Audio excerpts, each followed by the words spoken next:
Violence dans les manifestations. Gilets jaunes, Black Bloc, militants écologistes radicaux rêvent-ils de mettre la République à terre? On vous attend pour en parler au 0826 300 300 et sur les réseaux sociaux. Il y a bien des gilets jaunes qui se sont radicalisés, il y a les Black Blocs et il y a des militants écologistes radicaux qui commencent à dire que les manifestations, ça ne sert plus à rien et qu'il va falloir trouver d'autres méthodes d'action. Donc je suis désolé de le dire, la question elle est maintenue, à point, c'est tout. Et vous pouvez bien évidemment voter et participer. Tiens, il y a Tony de Perpignan qui est avec nous. Salut Tony.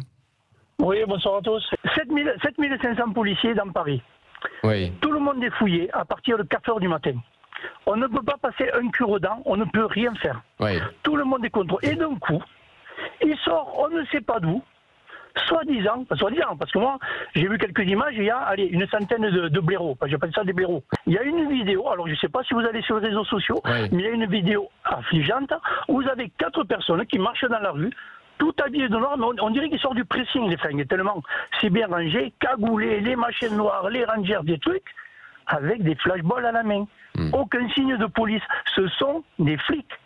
Ce que vous dites, c'est que certains policiers viennent jouer les voyous, quoi, un petit peu. Alors Jean-Pierre Mercier, porte-parole de Lutte ouvrière, bonsoir. Bonsoir. Est-ce que vous êtes d'accord avec ce que vous avez entendu dans la bouche de Tony à l'instant? On va dire que, allez, le pouvoir, ou la main du pouvoir est un peu dans ce qui s'est passé ce week-end dans les manifestations à Paris. Oui, bien sûr. Moi, en grande partie, je partage ce qu'a dit Tony. En tout cas, les méthodes des Black Blocs, en tout cas, font le jeu du gouvernement, ça c'est certain. Maintenant, ça a toujours existé.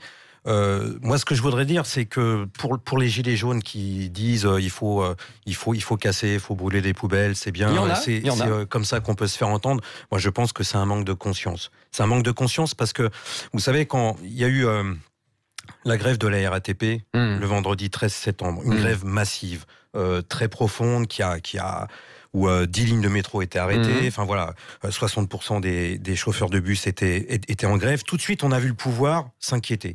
On a vu le gouvernement qui avait perdu son arrogance, qui commençait à réfléchir, qui se disait « Oh là là, ça y est, c'est parti, qu'est-ce que ça va faire si cette grève, elle s'étend à d'autres grandes entreprises ?»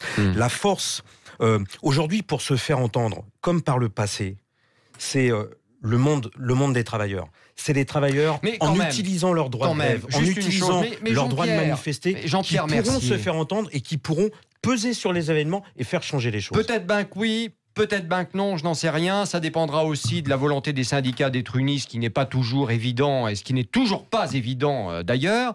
Mais au-delà de ça, quand on voit comment les Gilets jaunes ont obtenu un certain nombre de choses ces derniers mois, les fameux milliards dont on parle, alors je ne sais plus, on est à 17, je crois, ou un petit peu plus, peu importe. On verra globalement. Bref, tout ce qu'ils ont obtenu, c'est comment? Ils le disent eux-mêmes, mais ils ont raison. C'est parce qu'il y a eu des moments violents. Mais non. Mais c'est ce qu'ils disent. Mais non, je ne suis pas d'accord avec ceux qui disent ça.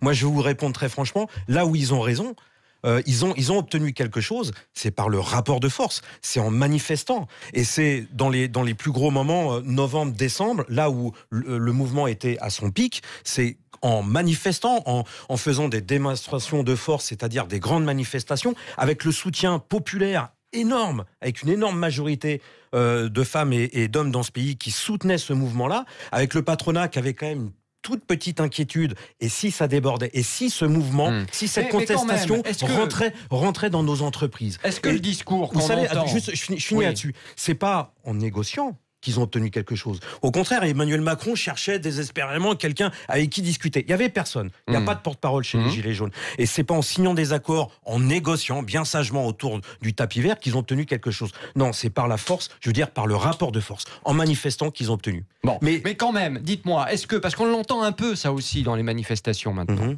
on entend bien le côté, la main, on parlait de la main du pouvoir qui pouvait être dans les manifestations. On sait bien qu'il y a aussi la main, pardon de le dire, mais de l'extrême gauche aussi, qui elle aussi veut en découdre, qui elle aussi commence à dire ou à faire entendre la petite musique. Si on renverse pas quelque part la République telle qu'elle est aujourd'hui, on n'arrivera à rien. Est-ce que vous, qui êtes un représentant quelque part de cette extrême gauche, vous pensez ça? Écoutez, moi je suis communiste, révolutionnaire, fier de l'être. Mon objectif, ma perspective, c'est quoi? C'est que le monde du travail, que la classe ouvrière prenne conscience de ses intérêts Parce qu'elle est à la base de tout. Elle est à la base du fonctionnement de cette société. Elle est à la base de la production de toutes les richesses. Sans les travailleurs, vous n'avez strictement rien du tout. Eh bien, il faut qu'ils se rassemblent, qu'ils s'unissent, qu'ils prennent conscience de leurs intérêts et puis qu'ils les défendent collectivement avec leurs armes. C'est-à-dire les grèves, les manifestations. C'est un nouveau mai 68, c'est un nouveau juin 36 qu'il faudrait en France. Mais ça a l'air très compliqué. Ça a l'air quand même très compliqué de vous mobiliser pour en arriver là. Et je vous rappelle quand même que ces dernières années, les syndicats ont été très faibles, quelque part. Oui, ils ont été faibles parce que les Gilets jaunes vous ont donné des leçons ces derniers mois quand même. Je suis pas sûr qu'ils aient donné des leçons. En tout cas, ils ont. Moi, je les ai soutenus dès le début, avant même le 17 novembre. Le premier samedi, l'acte 1, je les ai soutenus. Parce qu'à partir du moment où des femmes et des hommes qui sont des nôtres, c'est-à-dire qui sont des travailleurs, des retraités, des petites gens qui sont écrasés par les taxes, mais aussi par des petites pensions de retraite, par des salaires de misère, ils descendent dans la rue pour réclamer, pour protester, ils ont raison. Et j'ai toujours milité, et je milite encore, et nous militons encore sur cette base-là, sur le fait que cette contestation, elle doit entrer dans les grandes entreprises. Vous voulez une révolution comme mai 68, c'est ça que vous dites là maintenant? En allant plus loin qu'en mai 68, en allant plus loin qu'en juin 36, en s'arrêtant pas au milieu du chemin. Oui, il va falloir, il faut que les travailleurs contestent le pouvoir des Bernard Arnault, de la famille Peugeot, des Bettencourt, des banquiers, des financiers qui font peser sur l'ensemble de la société. La société va dans le mur. Là, samedi, il y a eu une manifestation pour le climat. Bon, mais il y a aussi la crise économique qui est en train de nous pendonner, le krach boursier qui est en train de nous pendonner. Qu'est-ce qu'on va faire quand, encore une fois, il va y avoir un nouveau krach boursier? On va continuer à payer? On va continuer de débattre dans un instant. Jean-Pierre Mercier. À la fois, vous dénoncez un monde de violence.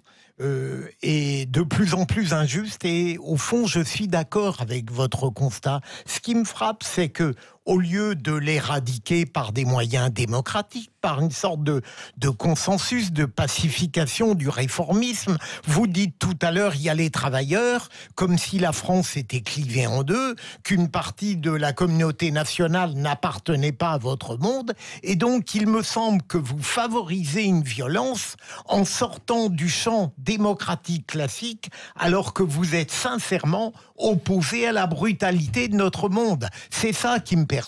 Alors je vais essayer de vous rassurer et de vous éclaircir. Le réformisme a échoué. Il y a bien des années et bien des décennies, le mouvement ouvrier, le mouvement socialiste avait cette tendance au réformisme, c'est-à-dire que à coup de lois sociales, de réformes sociales, on pouvait aménager le capitalisme. Bon, la preuve en est aujourd'hui que c'est complètement raté. C'est complètement raté. Prenez l'exemple, quelqu'un qui n'est pas un marxiste, qui n'est pas communiste, Nicolas Hulot. Bon, Nicolas Hulot, plutôt quelqu'un de chez vous. Il a été au gouvernement. Il est vert surtout. Vous pouvez. Non, c'est un chef d'entreprise. C'est pas une personnalité qui m'emballe. Oui, mais c'est un chef d'entreprise. Il a des idées généreuses. Il est écolo. Enfin, c'est un capitaliste, on peut le dire. Voilà, preuve sur lui, nickel. Il n'est pas de mon camp. Vous voyez, il n'est pas de mon camp. Il n'est pas communiste ni marxiste. Il est ministre d'État numéro 2 dans la hiérarchie du gouvernement sous Emmanuel Macron. Oui. Ministre de l'Environnement, et il démissionne. Il démissionne pourquoi? C'est peut-être le seul instant de vérité qu'il a eu, de sincérité, parce qu'il avait en face de lui des lobbies. Oui. Moi, les lobbies, pour moi, c'est ce que j'appelle les actionnaires des grandes entreprises, les actionnaires d'Areva, du nucléaire, les actionnaires de l'automobile, Peugeot, Renault, les actionnaires de Total, du pétrole, et ces actionnaires-là ont plus de pouvoir qu'un ministre d'État. Et il a eu cette sincérité de démissionner du gouvernement. Je ne peux pas faire ce que je veux, je me tire. Voilà. Et ça, c'est la preuve que ceux qui sont au gouvernement, de toute façon, sincères ou pas sincères, ils ne pourront faire que ce que les entreprises, les actionnaires du CAC 40 leur demandent et leur ordonnent. La démocratie, il n'y en a pas. Il n'y en a pas de démocratie. Oui, mais pour revenir à la question qu'on pose sur Twitter, est-ce qu'ils veulent mettre la République à genoux? Imaginons un scénario. Depuis 45 semaines, les Gilets jaunes manifestent sans aucune violence. Pacifiquement, il n'y a pas les Black Blocs, je vous mets ma main à couper que Macron n'aurait jamais donné 17 milliards d'euros. Je le pense. Maintenant, c'est vrai que depuis 45 semaines, il y a eu des manifestations, mais qu'est-ce qui s'est passé en dehors des commerces qui ne travaillaient plus? Il y a eu des violences. Moi, ma famille, on avait tous peur de sortir le samedi à cause des violences. On mettait tous les chaînes d'information le samedi pour voir où ça en était. Et effectivement, je pense que malheureusement, je ne dis pas que c'est bien, mais malheureusement, la violence a joué en grande partie sur le fait que Macron mette 17 milliards d'euros sur la table. Maintenant, les Français, moi je ne pense pas que les Français vont se réveiller et vont tous demain, pendant 3 semaines, 1 mois, avec les syndicats, vont aller dans la rue et manifester. Moi, je crois que c'est terminé aussi. Les Français... Mais on va continuer. Trina, un commentaire. On a Laurent, oui, qui a réagi, qui rejoint un petit peu ce que vous dites, Philippe Rossi, qui nous dit: les urgences sont en grève depuis plus de 6 mois et sans rien casser. Résultat, le gouvernement s'en fout. Oui. Quoi. Alors, il y a quand même eu des choses qui ont été données. Il y a eu une prime de 100 €, etc. Mais enfin, ça ne suffit pas. De toute façon, ça ne suffira jamais. Si on prend l'exemple des urgences, pourquoi le gouvernement n'a pas plus céder que ça? Parce que c'est un mouvement, c'est une grève qui s'est limitée au service des urgences. Il se serait étendu, généralisé à l'ensemble du personnel hospitalier, le poids, la force sociale vis-à-vis du gouvernement aurait pesé et forcément le gouvernement aurait dû céder à un moment donné à un autre. Quand je vous entends tous être convaincus qu'il n'y aura plus un nouveau mai 68, il n'y aura plus une nouvelle grève générale ou un nouveau juin 36, je n'ai pas, j'ai rien en poche pour vous convaincre du contraire, mais je vous assure que quand ça va arriver, on se retrouvera dans le studio, et là, moi, je boirai du petit lait. Il y aura peut-être plus de studio, hein. Peut-être que tout sera cassé ou détruit. On protégera Mais surtout, Jean-Pierre, quand vous parlez parlez en même temps. des méfaits, le capitalisme a fait énormément de bien au cours de son histoire.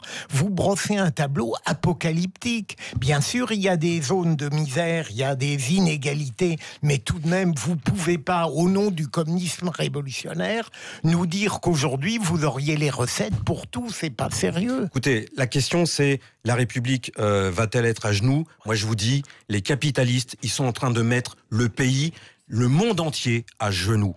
Et ça, au profit d'une toute petite minorité. Tout le monde sent, tous ceux qui sont honnêtes sentent que cette société, de toute façon, elle va dans le mur, elle n'a pas d'avenir. Comprenez que quand on va de nouveau, je reviens sur cet exemple parce qu'il va arriver peut-être beaucoup plus tôt que la grève générale, mais ce nouveau krach boursier qui nous pend au nez, c'est toujours les mêmes qui vont s'en sortir. Sur le sujet, il y a c'est toujours les mêmes qui vont s'en sortir. Il y a les toujours économistes les mêmes qui disent il y aura un krach boursier et ceux qui disent non, il n'y en aura pas. Donc au final, on ne sait pas. Ah, moi je vous garantis que les économistes qui nous prédisent qu'il va y avoir que les bulles spéculatives sont en train d'augmenter, qu'à un moment donné ça va nous péter la figure, c'est eux qui ont raison. Ça je peux vous dire. En tout cas, en termes d'investissement et digital, c'est évident qu'il y a des gros abus aujourd'hui et des sommes investies qui sont indécentes par rapport aux besoins. Donc moi je crois quand même qu'il va y avoir, ça sera différent parce qu'aujourd'hui on est dans une société différente, donc ça ne sera pas un nouveau mai 68, mais moi je suis assez convaincue aussi qu'il va y avoir quelque chose. Bon, on verra bien.